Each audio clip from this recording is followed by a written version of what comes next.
Corporate గారు అయినటువంటి సత్యకుమారి గారికి, ఈ గ్రామ పెద్దలు రవి గారు, పైడరాజు గారు, ఇంకా ఈ గ్రామ పెద్దలందరికీ, అంగన్వాడీ టీచర్స్ కి, ఈ గ్రామ యూత్ కి, ఇంకా పేరెంట్స్ కి, టీచర్స్ కి, విద్యార్థులకి అందరికీ పేరు పేరున స్వాతంత్ర దినోత్సవ శుభాకాంక్షలు తెలియజేస్తున్నాను.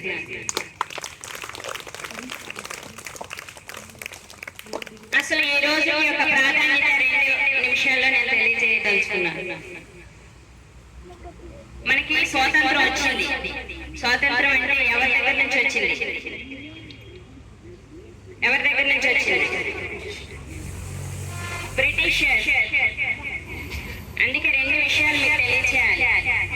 1600 సంవత్సరంలో బ్రిటిష్ వారు మన దేశానికి వచ్చారు వ్యాపారం చేసుకుంటామని చెప్పేసి. ఇంగ్లాండ్ నుంచి వచ్చి వ్యాపారం చేసుకోకుండా రాజకీయాల్లో ఇన్వాల్వ్ అయ్యి మనల్ని తొక్కేసి వాళ్ళు మన దేశాన్ని ఆక్రమించుకొని పరిపాలన చేయడం ప్రారంభించారు. వాళ్ళు పరిపాలన ప్రారంభించిన తర్వాత మనందరం వాళ్ళ చేతిలో బానిసం అయిపోయాం.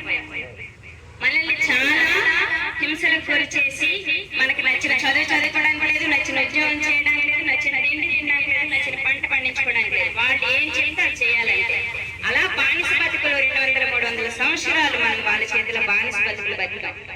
దానికి ఎంతో మంది నాయకులు మనకి ఉద్యమాలు చేసి మా దేశాన్ని మాకు ఇవ్వండి, మాకు స్వాతంత్రం ఇవ్వండి.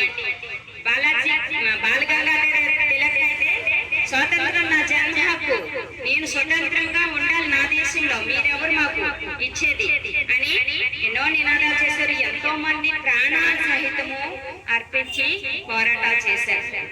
అలా చేయగా చివరికి 1900 శకంలో 1920లో గాంధీ గారు మన దేశంలో నాయకత్వం వహించారు ఈ స్వతంత్ర ఉద్యమాన్ని.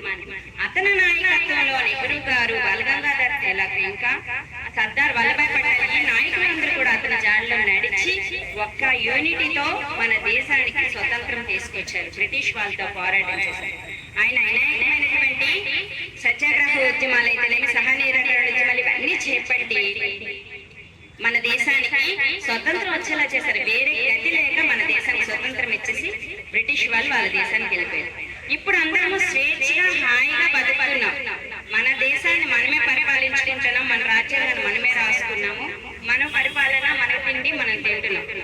ఇలాంటి టైంలో మనమేం చేయాలి? మనం ఈ దేశానికి ఎప్పుడు దేశం నాకేది ఇచ్చింది అని కాకుండా దేశానికి నేనేం ఇచ్చాను అని మనము ఈ దేశ పౌరులుగా ప్రశ్నించుకోవాల్సిన విషయం. దేశం మనకి చాలా ఇచ్చింది. ఈ రోజు మనం ఈ దేశంలో నివసిస్తున్నాం. ఎంతో గౌరవంగా ఈ భారతదేశం బిడ్డలమైన గర్వంగా జీవించేలా మనల్ని చేసే ఈ దేశం. ఈ దేశం కోసం అనేకమైన ప్రాణాలు అర్పించారు. ఇప్పటికీ సైనికులు మన కోసం పోరాటం చేసి మనకి అందరికీ కూడా రక్షిస్తున్నారు. మరి దేశంలో మనం ఈ దేశ బిడ్డలుగా మనమేం చేస్తున్నాం? మనం ఏం చేయాలి? ఈ దేశానికి ఏదో ఒకటి చేయాలి కదా. దేశంలోని అనేకమైన అన్యాయాలు జరుగుతున్నాయి, వాటిని ఎదుర్కోవాలి, అవినీతిని ఎదుర్కోవాలి. మనం దేశ పౌరులుగా మంచిగా నడుచుకోవాలి. ఫస్ట్ నువ్వు మంచిగా ఉండి ఈ దేశానికి మంచి పౌరుడుగా ఉంటే దేశానికి నువ్వు సేవ చేసినట్టే. నీ వల్ల ఎటువంటి ప్రమాదం ఎవరికి జరగకూడదు.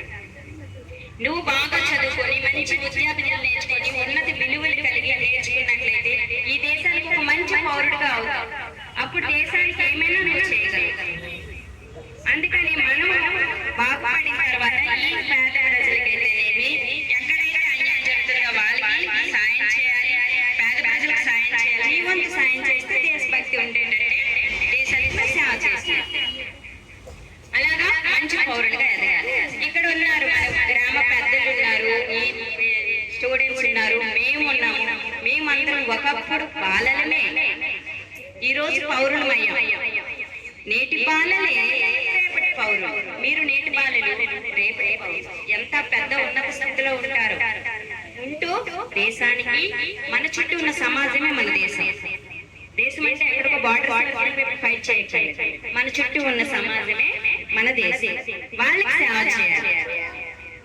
ఓకే, మీరు మంచి విద్యాబుద్ధులు నేర్చుకుని ఈ దేశానికి మంచి పౌరులుగా ఉంటారని ఆశిస్తున్నాను. అలాగే ఈ గ్రామ ప్రజలకి, ఇంకా మన ఈ స్కూల్లో చదువుకునే విద్యార్థులకు, వాళ్ళకి మరొక విన్నపం ఏంటంటే ఇంకొంచెం ఏదైనా అవసరమైతే తోలికి కొంచెం డొనేషన్ ఇచ్చినట్టు చేయండి.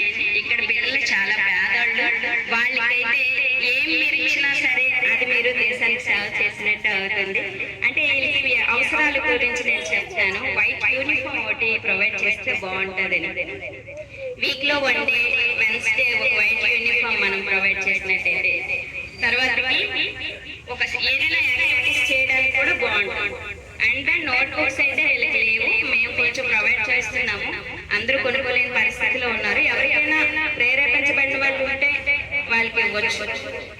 అలాగే మనం ఇక్కడ ఎన్నో ప్రోగ్రామ్లు చేస్తున్నాము. ఏవైనా డెక్కలు అవసరమైన, డయాస్ అవసరమైన మీరు స్వచ్ఛందంగా వచ్చి ఈ పిల్లల కోసం ఎవరికైనా అవకాశం ఉన్న వాళ్ళు ఇచ్చినట్లయితే మన cultural activity, school annual day ఇలాంటివి చేసినప్పుడు కొంచెం మాకు సహాయ సహకారాలు అందించవలసిందిగా ఈ గ్రామ పెద్దలకి, ఇక్కడ వచ్చిన ప్రతి ఒక్కరికి కూడా కోరుచున్నాను. ఇంత మంచి అవకాశం ఇచ్చినందుకు ప్రతి ఒక్కరికి ధన్యవాదాలు తెలియజేసుకుంటున్నాను. థ్యాంక్ యూ అన్నయ్య.